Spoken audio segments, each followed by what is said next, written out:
All of the examples that we use throughout this series are available as a download on buildamodule.com. To get it, go ahead and go to buildamodule.com/resource-pack, and then click the download link here in order to download the zip file. Once the download is complete, go ahead and navigate to its location on your file system and double-click it in order to expand it. Go ahead and expand the folder, and inside of this folder is another folder called PHP Programming Basics. This is where all of the examples are. Let's go ahead and copy this folder and put it somewhere where you can remember. For me, I'm going to go ahead and put it right next to the Drupal site that I installed in the previous video. I'm going to go ahead and remove these additional files. We can always download the resource pack later when we move on to the other videos. Next, what we're going to do is use the folder that Drupal installed in as the folder for our examples. So I'm going to go ahead and expand the Drupal folder. Now again, this is the folder that was created when we installed Drupal in our last step, where we used a fresh version of default Drupal and imported it into Dev Desktop. And what we're going to do is move all of these files into another folder called Drupal, just for now, so that we can use the folder. And then later, when we want to use this installation, we can move those Drupal files back. So I'm going to go ahead and create a new folder called Drupal, and I'm going to go ahead and move all the files into it. Now let's go ahead and navigate to our site through the browser using the Dev Desktop control panel.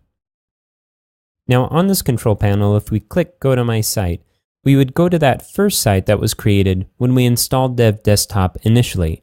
Right now we want to go to the second site that we imported later. So let's go to Settings, go to Sites, click on our imported Drupal installation, and then click Go To.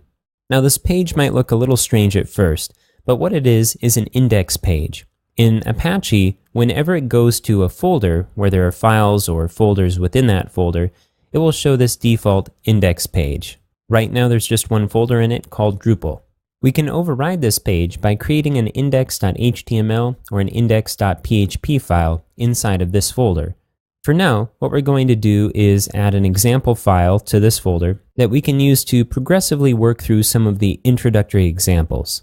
So let's go over to the resource pack, and we're going to expand this first folder called Strings and Variables. Inside of this, let's go ahead and copy this first step, which is called test.html.helloworld.html.step.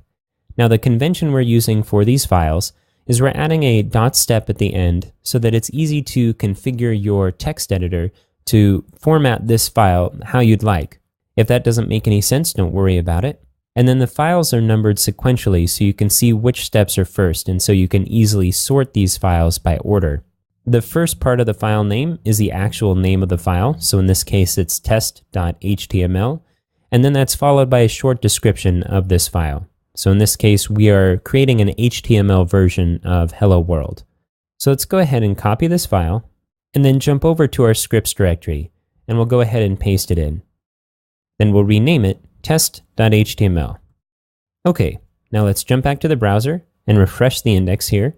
And now we see our test.html file. Let's click on it, and you see it says Hello World. Let's go ahead and open up this test.html file in a text editor. So I'm going to jump back to our scripts directory, and I'm going to open up this file in a text editor. You can see that it's pretty simple. It says Hello World, and then world is surrounded by emphasis tags.